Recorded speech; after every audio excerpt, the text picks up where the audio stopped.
Assalamualaikum warahmatullahi wabarakatuh. Waalaikumsalam warahmatullahi Ya, wabarakatuh. bagaimana kabar Ibu Mulia hari ini? Alhamdulillah baik, Pak. Iya, tetap semangat ya Bu Mulia. Iya, oke. Hari ini saya akan mengadakan observasi di kelas Ibu Muli dan insya Allah sebentar ada beberapa hal yang perlu kita bincang-bincangkan sebelum kita melakukan observasi. Bagaimana kesiapan Ibu Muli untuk kegiatan pembelajaran hari ini, Bu? Alhamdulillah kesiapannya ini luar biasa, Pak. Pastinya sudah matang Bu ya, Ya, dengan insya Allah. persiapan perangkat pembelajaran. Insya Allah. Untuk RPP-nya sendiri, Bu Muli sudah bisa saya lihat RPP-nya, Bu? Oh, ini. Iya. Jadi modul ajar yang saya buat ini adalah modul ajar dengan pendekatan pembelajaran berdiferensiasi. Iya. Iya. Oke, untuk tujuan pembelajarannya sendiri, Bu Muli ada berapa Bu, untuk tujuan pembelajaran kita hari ini? Jadi tujuan pembelajaran yang akan dicapai siswa ini adalah memahami tentang konsep besaran-besaran pada gerak lurus, kemudian mengaitkan dengan peristiwa yang kontekstual dalam kehidupan sehari-hari. Iya. Itu tujuan pembelajaran. Ada dua tujuan yang akan kita capai pada pembelajaran hari ini, dan Ibu Muli sudah menyusun dalam bentuk RPP berdiferensiasi. Kalau boleh tahu, Ibu Muli lebih menekankan ke diferensiasi apa, Bu? Untuk pembelajaran kali ini saya menekankan pada diferensiasi proses, kemudian diferensiasi konten. Iya, jadi ada dua, Bu. Iya. Ini salah satu cara untuk memenuhi kebutuhan belajar siswa, Bu, ya? Iya, betul sekali, Pak. Kalau area pengembangannya, apa yang ingin dikembangkan di area mana? Apakah pengetahuan kognitifnya ataukah area lain? Ya, untuk pembelajaran ini saya akan mencoba mengembangkan kemampuan kognitif siswa dengan tujuan agar supaya materi pelajaran yang mereka pelajari itu bisa dikaitkan dengan peristiwa ke peristiwa yang kontekstual dalam kehidupan sehari-hari. Saya kira memang kurikulum merdeka itu tuntutannya, Bu, ya, untuk pembelajaran itu harus kontekstual Iya, betul agar sekali, Pak. siswa itu lebih memahami bahwa ada dalam kehidupan sehari-hari mereka. Jadi selain itu, Bu, ada pengembangan yang lain? Mungkin ada misalnya keterampilan berrelasi, siswa dikelompokkan. Oh iya, jadi dalam pembelajaran ini saya menggunakan strategi pembelajaran berkelompok, Iya. di mana pengelompokan itu juga saya sesuaikan dengan hasil tes diagnostik awal berdasarkan kemampuan murid, kemudian berdasarkan juga dengan gaya belajarnya. Dengan demikian nanti saya harapkan mereka dapat belajar sesuai dengan minat dan berelasi dengan teman-teman kelompoknya, begitu, Pak. Kelihatannya sudah sangat mantap, Bu, ya. Iya, Pak. Dan Insya Allah. mudah-mudahan ada bagian-bagian nanti yang mungkin penting untuk diperbaiki. Kita lihat nanti ke depannya. Terima kasih atas kesempatannya Bu Muli untuk hari ini, observasi ini, dan insya Allah kalau tidak hari ini mungkin besok saya masih di kelas Bu Muli untuk melakukan observasi. Gimana Bu Muli, siap? Insya Allah siap, Pak. Oke, baik. Terima kasih atas waktunya Bu Muli. Batasan yang ditempuh oleh suatu benda yang bergerak. Kemudian jarak itu adalah besaran skala. Cukup menyatakan dengan nilai.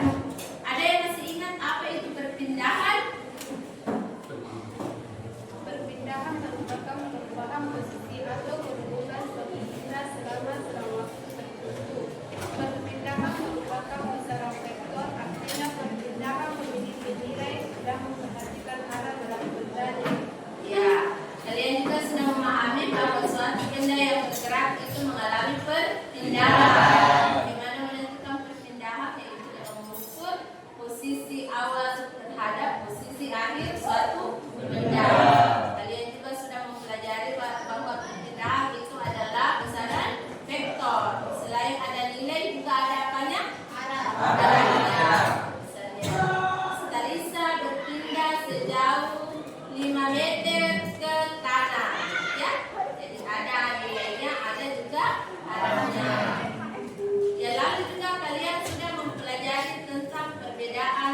kelajuan dan kecepatan.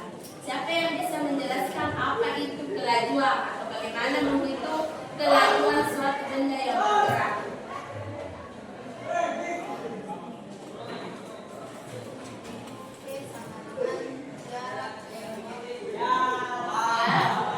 Kelajuan adalah jarak yang ditempuh benda tiap satuan waktu. Betul sekali. Jadi untuk menentukan kelajuan suatu benda itu adalah jarak yang ditempuh dibagi dengan selang waktu tempuh benda tersebut. Ini ada di atas, ya kan? Kalau kecepatan, bagaimana menentukan kecepatan gerak benda? Kalau kecepatan apa? Ya. Siapa yang bisa? Coba kita apa itu kecepatan? Sudah kita pelajari minggu lalu, toh? Masih tidak masuk. Coba Wenda, bagaimana cara menentukan kecepatan suatu benda yang bergerak?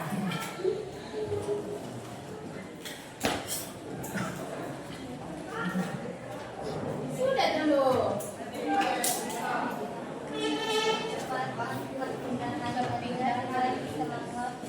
Ya, misalnya perpindahan suatu benda yang bergerak dibagi dengan selang waktu. Jadi sampai situ ya materi yang kita pelajari minggu lalu. Sekarang kita akan melanjutkan memahami tentang kecepatan rata-rata dan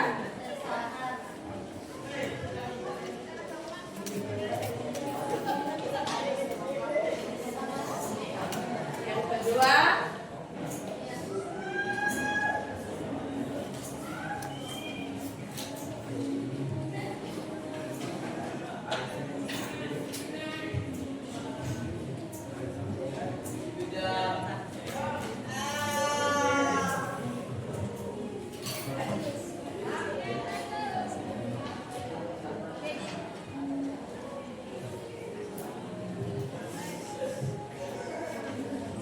kalau kalian mengendarai motor, apa nama alat ukur kecepatan?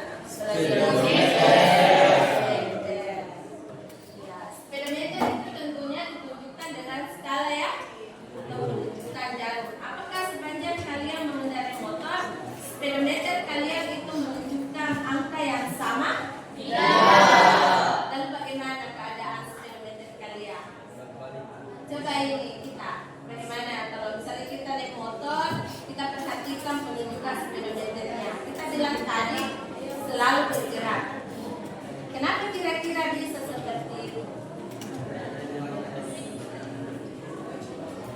Kalian kita berpikir kenapa kira-kira ketika kita mengendarai motor, speedometer itu penunjukan arah, penunjukan angkanya itu selalu berubah-ubah. Apa kira-kira penyebabnya? Apa? Ada yang lain? Siapa yang bisa? Angkat tangannya. Coba Kasti. Kenapa kira-kira Kasti bisa seperti itu?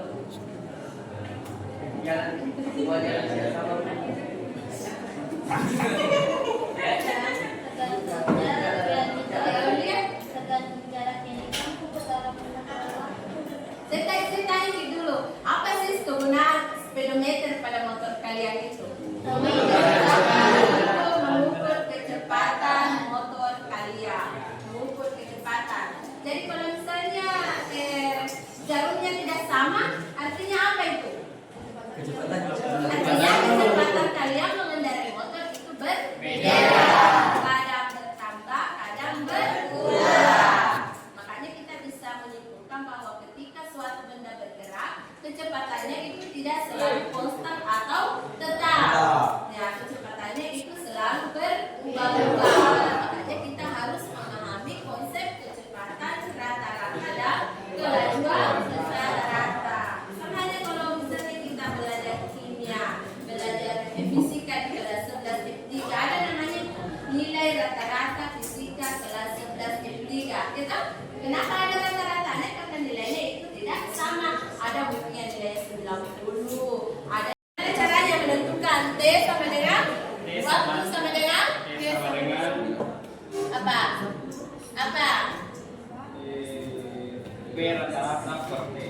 Bagaimana caranya? T sama dengan? Coba Pais, kelompoknya Pais. Hah? Apa? 15 per 10 atau 10 per 15? Salah satunya ada 15 dan 10. Yang mana yang benar? Yang mana yang benar? Siapa yang setuju 15 per 10? Siapa yang setuju 10 per 15? Siapa yang setuju 10 per 15? Angkat tangannya. Nah, coba cik 15 per 10 atau 10 per 15? 10 per 10. Kita lihat ya. Yang mana yang benar di atas? Saya kira sudah mendidik belajar di matematika. Ini ya kalau begini dikali silang 15 kali T. Iya toh?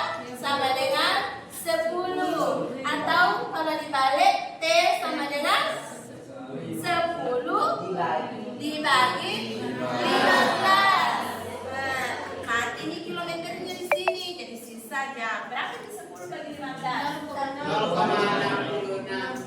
Hah? Silakan hitung sendiri. Masa masih bingung yang begitu? Nah ini cuma perkalian 3 variabel. Ini 15 sama dengan 10 per T. Ini kalau di matematika kita SD ya diajar seperti ini. 15 kali T, 15 T sama dengan 10 dibalik lagi. Makanya T sama dengan 10 per 15. Silakan cari sendiri. Jarak dibagi dengan waktu. Apa yang diketahui di situ? Seorang atlet berlari. Apa tadi simbolnya kelajuan rata-rata? Apa simbolnya kelajuan rata-rata? B rata-rata. Berapa di situ nilainya? 15 km per jam. Apa lagi yang diketahui? Berapa menit? Waktu yang dibutuhkan untuk berlari sejauh 10 km. Apa itu yang 10 km? Hah? Ya. Ini yang diketahui ini. Jaraknya berapa tadi? 10. Jadi ini yang jaraknya itu 10. Apa satunya di situ? Kilometer. Berarti kita tidak perlu mengubah satuan di sini. Nah, karena yang ditanyakan juga berapa jam. Ada yang bisa hitung? Berapa kira-kira di situ waktu?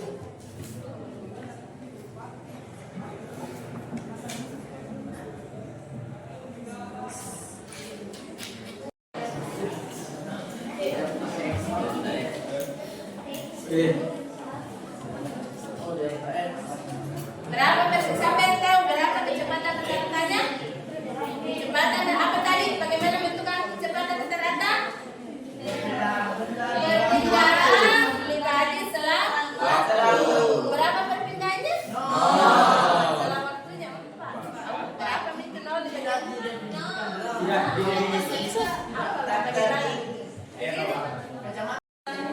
Kelajuan rata-rata mobil. Coba diselesaikan nomor 3.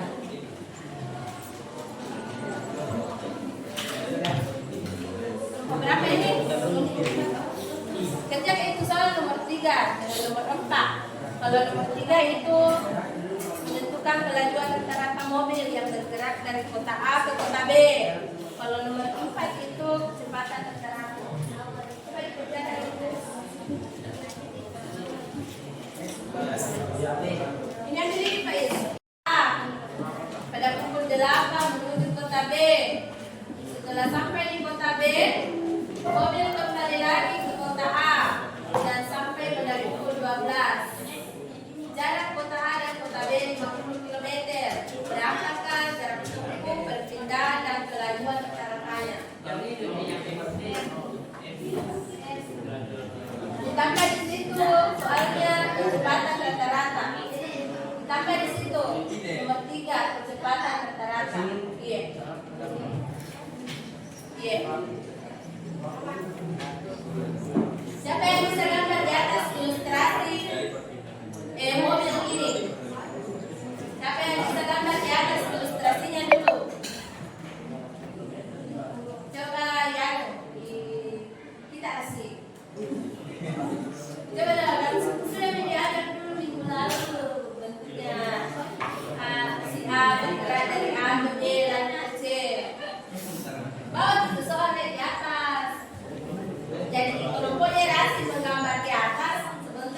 kelompok lain lagi untuk menentukan jarak tempuh.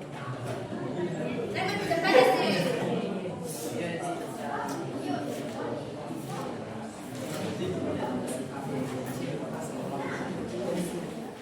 Oke, ya, berapa jaraknya? Yang lain juga. Coba berbagi. Betul sekali. 100 kilometer. Ya, 100 kilometer karena jarak itu adalah panjang lintasan A ke B ditambah lintasan B ke A.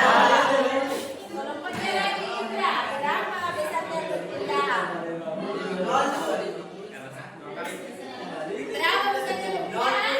0. Kalau siapa yang lagi yang lain? Kelompoknya ini Wanda? Kita berapa? 0. Paling tengah sana? 0 sekali. 0. Tidak mengalami berpindah. Dia kembali ke posisi awal. Ya, betul sekali ya. Berikutnya, laju rata-rata. Kecepatan rata-rata. Laju rata-rata. Hah? Apa tadi? Bagaimana cara menentukan kelajuan rata-rata? 100 dibagi waktu. Total jarak tempuh. Dibagi waktu. Total jarak dibagi dengan 20. Berarti total jaraknya 100. Per 4. Berarti Assalamualaikum warahmatullahi wabarakatuh. Hari ini saya bersama dengan Ibu Mulyati. Ibu Mulyati adalah guru yang telah saya observasi di kelas beberapa waktu yang lalu, dan pada kesempatan yang berbahagia ini saya akan melakukan coaching dengan Ibu Muli terkait dengan kendala-kendala yang dihadapi oleh Ibu Muli pada saat mengajar di kelas, dan sesuai dengan apa yang saya amati juga sesuai dengan apa yang juga disampaikan oleh Ibu Muli terhadap masalah-masalah yang dihadapi kelas. Oke, baik, kita mulai, Bu. Bagaimana kabarnya hari ini, Bu Muli? alhamdulillah baik, Pak. Iya, semoga tetap semangat ya, Bu ya. Insyaallah.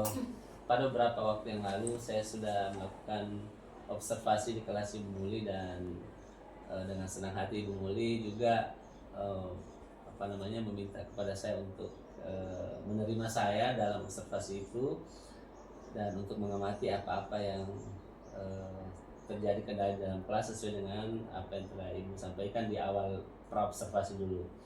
Iya, hari ini kita akan berbincang-bincang sebentar terkait dengan pasca observasi yang telah dilakukan dengan Ibu Muli. Tentu Ibu Muli sudah tahu apa tujuan kita hari ini melakukan percakapan. Ya, dengan mengikuti atau melakukan observasi ini saya sangat mengharapkan saya dapat menemukan solusi dari permasalahan yang saya hadapi di kelas. Karena selama ini betul dalam kegiatan proses pembelajaran itu saya sangat sering menemukan berbagai kendala yang sulit untuk saya temukan jalan keluarnya. Iya. Kalau bisa tahu apa masalah yang paling sering Ibu dapatkan pada saat mengajar di kelas, dan Ibu merasa bahwa kenapa ya masalah ini kok saya tidak punya jalan keluar, gitu, tidak ada solusi yang bisa saya temukan. Ya. Jadi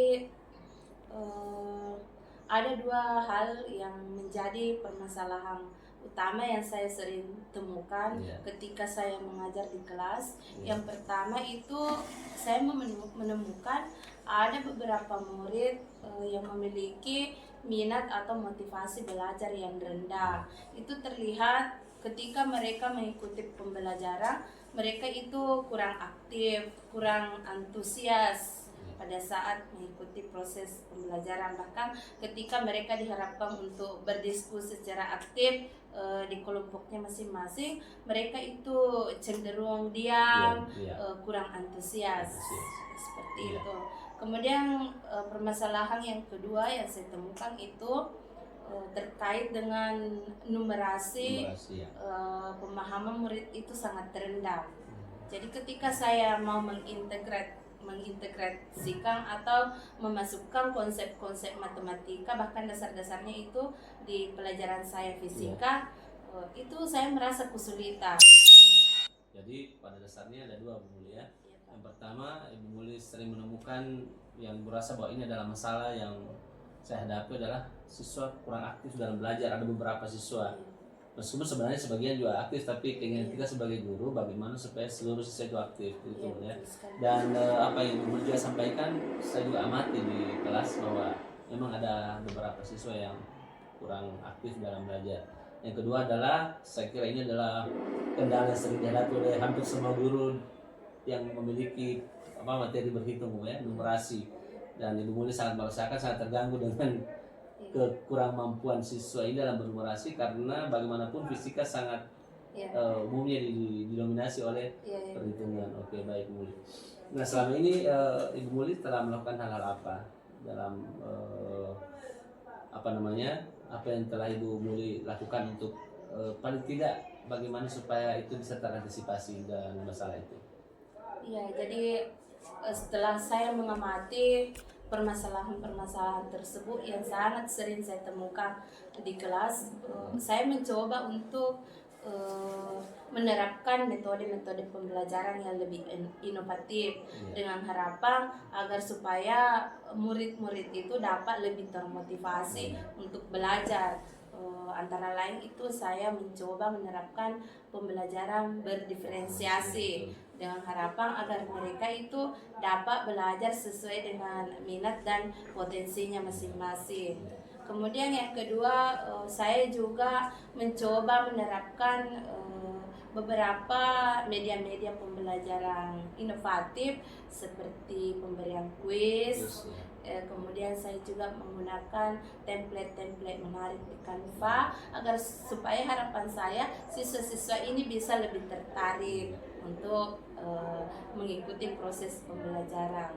Kemudian untuk permasalahan numerasi itu saya mencoba untuk berdiskusi dan melakukan kolaborasi dengan guru-guru yang rumpun matematika, bagaimana kira-kira agar supaya murid itu bisa memiliki numerasi yang lebih baik. Tapi selama ini yang Ibu lakukan dengan trik-trik tadi, inovasi tadi, apa itu menunjukkan sesuatu hasil yang meningkat atau bagaimana?